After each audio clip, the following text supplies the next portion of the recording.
Alright, as in all bad days or unproductive days, lost in a doom scroll days, I gotta do one of these car talks. So, today, I woke up and I didn't get right to it. Last night, I stayed up a little later than I should have. I was watching The Dictator, it's a funny movie. Then I started watching The Interview, which I thought was sort of like a spiritual successor, which still is. I've only gone like 30 minutes into it. I was watching at 2x speed. You know, I gotta make a tweet about this because I really like this idea. There's so many movies that are amazing that you need to see, but they take a long time. To watch Interstellar, you gotta commit 3 hours of time. And it's worth it because that movie is worth probably like 20 hours. It's a very impactful movie to one's way of life. There's a lot of movies that don't impact you. They're just kind of dopaminergic, hedonistic, or not that good, but you still kind of want to see it. And they're not worth the 2 hours to sit down and watch it, but they are worth an hour if you can go put it on 2x speed. So that's what I should just post this stuff to YouTube. I'm just like talking to myself in the car. This is what I said on Twitter. I put this in my bio. I'll be talking to myself until somebody listens. And what's fun is that when no one listens, there's no stress. It's a documentation of your life. It's a journal, but you have a high enough standard, because I don't know about you, but it is so much harder to let someone else down than it is to let yourself down. And that is probably the source of so many failures in my life and lack of discipline. But if someone is out there, and I know someone might even be watching, the probability of caring not to let them down is a lot higher. And so it's the necessary tool in order to make yourself do something more useful with your days and with your life. I don't see the problem in that. I think that is it's a good thing to do. Find a way, and even if that way is not ideal, it still needs to be done. So, I think I'm going to upload this today. Anyways, as I was saying, kind of got lost in doom scroll in the morning, and last night I was finished watching The Dictator, and then I got halfway through the other movie, and I wrote down like what I was going to do in the morning. I was like, I'm going to switch it up. I'm going to do yoga instead of cardio. Normally I wake up, get bright light exposure, and I do that on an exercise bike. And I was like, nah, I'm just going to like do yoga in the morning, because I hadn't done my meal prep. I have a breakfast meal prep I normally do, and I didn't have that ready. So I thought I'll just go to the gym later, do all that meal prep beforehand.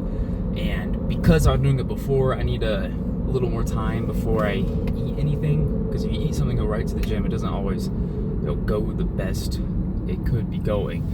So that's what I did. I woke up, but instead of waking up and I didn't like doom scroll, I didn't do straight to yoga. I did the bright light exposure, weighed myself, got body mass index and all these things calculated.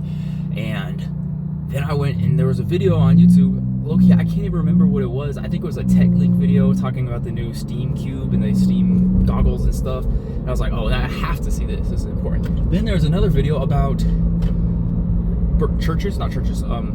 houses that are built like a triangle. Anyways, don't know why I needed to go talk about that, but what was I getting at? I was getting at that I just started watching YouTube instead of doing yoga. And so after like 20 minutes of YouTube, I also watched a Veritasium video. There's a new Veritasium video. That is one, honestly, I'd say it was worth watching. It was about Dunning-Kruger effect and confidence by it. Like, you are overconfident in your abilities when you have the least amount of knowledge. And the more knowledge you have, the more you're aware of what you don't know, and your confidence goes down. And I felt special because he did a quiz for all the subscribers that they asked some questions and they ranked your confidence on it. And I ranked myself as less confident in being correct than the actual correctness of my answers, which is maybe not the best like gung-ho leadership trait if you're trying to like start a cult or something. But if you're trying to get to the facts, I think that was a good trait. And so I was like, yeah, I did the right thing on accident. Or maybe not on accident, but my default mode network was to do that. And that was nice. So watched those 3 videos and then did yoga. It was a weird yoga. It was a yin, so long holds. And that didn't wake me up. I think that's like a bedtime type of yoga routine. And I was honestly like sleepy again after that, and it was still the morning and I just slept in, so it was already 9 o'clock. So I went and did the meal prep, and then I did vitamin prep. I take so many vitamins that like Brian Johnson level vitamins, like 20 in the morning, 20 at night, and not even at night because I don't want to have I take a bunch of omega-3 fish oil pills, and so those, if I eat them so late, that's a pretty decent caloric intake, which is like, I'm not crazy, but like 100 calories. And I do the time restricted feeding window, intermittent fasting, and that arguably is enough to take you out of the fasting state. So I try to do it like 2 o'clock when I eat my dinner, then lunch for most people. So yeah, yoga in the morning is not a good idea, at least not chill vinyasa yoga. You gotta do like flow yoga, energetic yoga. That is the lesson of the morning today. But I did all that. I did the vitamin prep, meal prep, and then listened to a few podcasts. They're interesting. There's this one Modern Wisdom one with 2 British guys talking about Hitler and stuff, and honestly didn't get much from it, but I learned a lot in the way they held conversation. They were just so lighthearted about everything. It was actually quite funny. And one concept they did talk about is that the self-aware, ironistic, I don't know if that's a word, ironyistic, I'm going to call it ironistic. They talk about like a lot of people, when they self-address that some of the claims they're making are absurd, in that they're aware of that, they become so much more human. They talk about Brian Johnson and his extreme regimen of, you're trying to live forever, and then he goes on Twitter and says, yeah, so I do all this stuff about living forever, but in reality I'm going to get hit by a bus in like 2 years. Like, that's self-awareness. You realize what you're doing is absurd, and you still want to go achieve that thing, but you're not such a psychopath for believing like unilaterally that one single thing. You're aware of the other things that could be going on, which I guess kind of relates to and like Dunning-Kruger effect, because if you are so overconfident that what you're doing is the correct thing, you probably aren't very right about the thing you're doing. If you're self-aware enough that you're like, okay, the thing I am putting so much effort in might actually be really stupid, and I'm still doing it, the probability that you're actually doing the right thing is actually a little bit higher based on the Dunning-Kruger curve. So yeah, anyways, I'm about to pull into the gym, which is what I normally do in the morning. That's how I get a good start to the day. I go right to the gym, and here we are. It's almost halfway through the day. Actually later than that, because I'm starting to go to bed early, so like 3/4 way through the day. I'm gonna go hit chest and a little more isometric holds. I'm trying to get into the calisthenics stuff. I've always said that for like 2 years, but now it's like I've gotten big enough that I don't want to get any bigger, but I want to do cool tricks. And turns out, lifting like 3 years, you get decently close to the calisthenics stuff. There's just certain techniques you need to put together. So one of them for like the muscle up, like I can do pull-ups fine, I can do dips fine, but it's like, oh, can you transition from like literally right here to here? Is that a feasible thing? And I'm like 90% of the way there. So if I just practice this for like 2 weeks, then I can do the rest of it and look really nice. So that's the gym for today. And then I got a job interview because of my work here doing like stretch training, where I don't know what that means, but I need money, because startups where I've dropped like 2,000, I gotta do the math, it might even be like not 3,000, like $2,000 in a Nutty Monk. We still have made only like $1,000, and that's kind of because it's been like on the side burner. I've been doing all these other projects, but now it's like, oh, I'm actually excited about this. But weird thing, you think that if you get a lot of work done, then you'd be tired and it's hard to do the other work.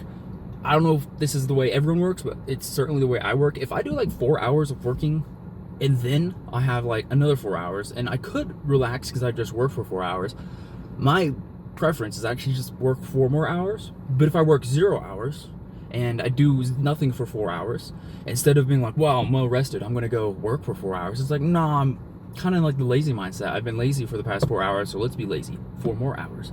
So getting a job I think will be helpful, because capital, more money to work with. But most importantly is, if I get 4 hours of working, I'm in the mindset of get stuff done. Then when I have 4 hours of free time, it's no longer go doom scroll. It's, oh, I'm in the work mindset. Let's go get stuff done. So yeah, well, I'll post the pump afterwards, and yeah, post workout.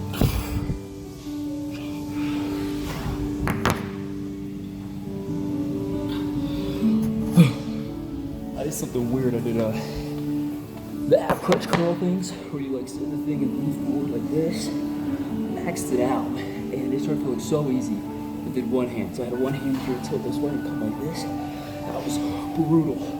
Overall today felt a little weak, but that little exercise, that made the pump. That made it worth it. So I'm gonna go do a little run later today, and hopefully check everything off the to-do list. Okay, it's the end of the day. Here's everything I wanted to get done today, and those are the things I did not get done. And as a reminder of me failing, this was the thing I saw on Twitter. My lack of discipline is the reason for all the L's I have taken in life. And that is a very good summation. Because when you fail at something, it sucks that you can realize, like, oh, this isn't even because something I did like this week wrong. It's like, if I had locked in like middle school on this project that I wanted to have done, like it would have rewired me in a way that maybe I could have been more productive for the next few days, and that could have snowballed into something productive and built something meaningful before today or before last month, or just, you can always wish you planted a tree 10 years ago, but you only have today.